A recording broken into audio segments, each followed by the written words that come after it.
നമ്മിൽ ദൈവ സാമീപ്യം ഉണ്ട് എന്ന് എങ്ങനെ മനസ്സിലാക്കാം?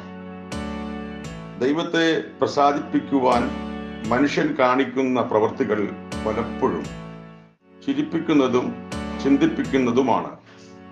ദൈവം എൻ്റെ കയ്യിലാണ് ഇരിക്കുന്നത് എന്നാണ് പലരുടെയും പക്ഷം. പുണ്യസ്ഥലങ്ങൾ സഞ്ചരിച്ചും നേർച്ച കാഴ്ചകളും കൂദാശകളും നടത്തി ദൈവത്തെ തങ്ങളുടെ വരുതിയിൽ കൊണ്ടുവരുവാൻ ശ്രമിക്കുന്നവർ നിന്ന് ഒന്ന് ചിന്തിക്കുന്നത് നന്നായിരിക്കും. എന്നിൽ ദൈവപ്രസാദവും ദൈവിക സാമീപ്യവും ഉണ്ടോ എന്ന് സ്വയം ഒന്ന് ചോദിക്കുന്നത് നന്നായിരിക്കും. ഒരു വ്യക്തിയിൽ ദൈവിക സാന്നിധ്യം ഉണ്ടോ എന്ന് എങ്ങനെ മനസ്സിലാക്കാം?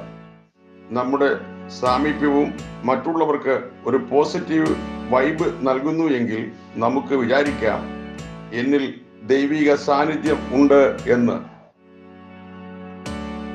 നമ്മുടെ വാക്കുകൾ മറ്റുള്ളവർക്ക് സന്തോഷം നൽകുന്നുവെങ്കിൽ, തിന്മയ്ക്കെതിരെ വിരൽ ചൂണ്ടുവാൻ സാധിക്കുന്നുവെങ്കിൽ, നന്മ ചെയ്യുവാൻ വ്യഗ്രത കാണിക്കുന്നുവെങ്കിൽ ഉറപ്പായും നമ്മിൽ ദൈവിക സാന്നിധ്യമുണ്ട്.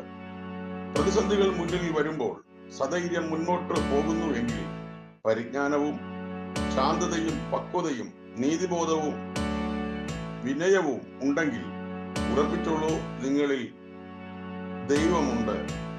താൻ വളരെ ഭക്തയാണ് എന്ന് പുറമെ പറഞ്ഞു നടക്കാതെ സന്തോഷം, സമാധാനം, ദീർഘക്ഷമ, പരോപകാരം, ഇന്ദ്രിയജയം ഇവയ്ക്ക് ഉടമകളായി ദൈവത്തെ നമ്മിലേക്ക് ക്ഷണിച്ച് ദൈവിക സാമീപ്യമുള്ളവരായി ജീവിക്കാം.